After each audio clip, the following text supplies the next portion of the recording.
The sacred texts say that after 40 days, the truth came to Siddhartha in stages.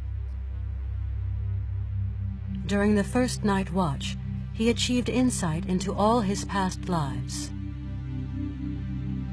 During the second night watch, he discovered the coherence of cyclical existences, the law of cause and effect, the movement of karma.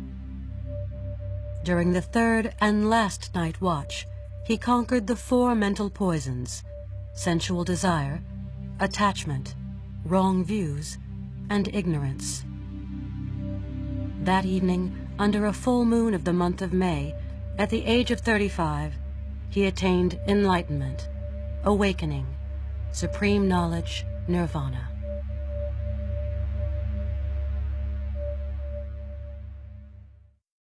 In Buddhism, we speak of Nirvana, which is the cessation of all suffering. Nirvana means the cessation, the extinction of all suffering. But our suffering come from our wrong perceptions, avidya, misunderstanding.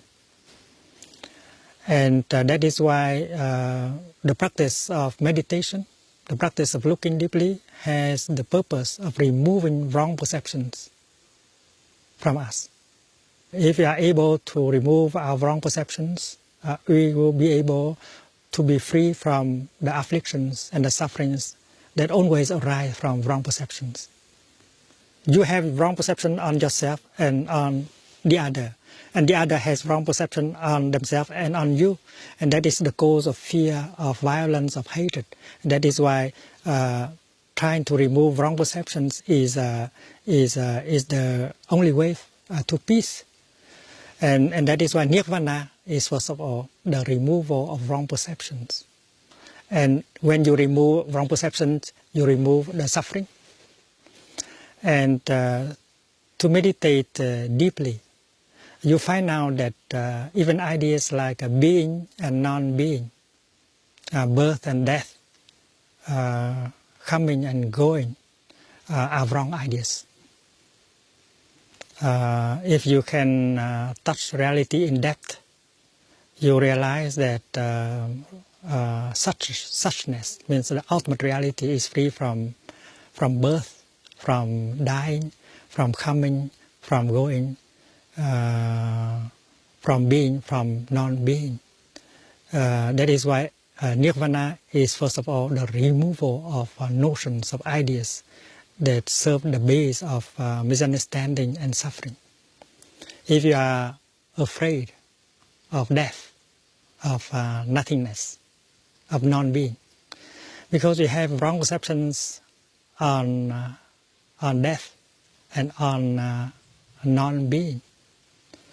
The French scientist Lavoisier said there is no birth, there is no death.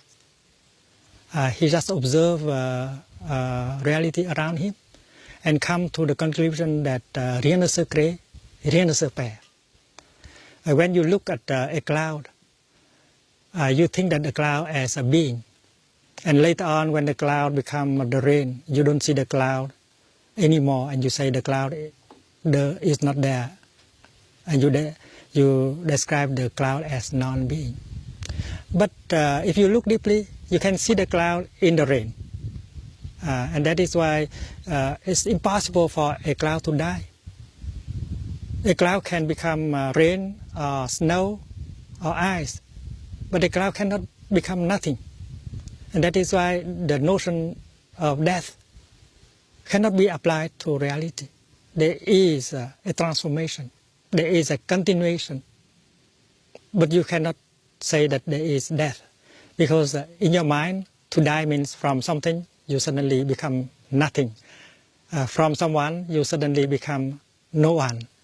And so the notion of death cannot apply to reality, whether to a cloud or to a human being. The Buddha did not die. The Buddha only continued by his Sangha, by his Dharma. And you can touch the Buddha in the here and the now. And that is why ideas like being born, dying, coming and going, being and non-being should be removed by the practice of looking deeply. And when you can remove these notions, you are free and you have non-fear. And non-fear is the true foundation of great happiness. As far as fear is there in your heart, happiness cannot be perfect. And that is why Nirvana is not something that you get in the future.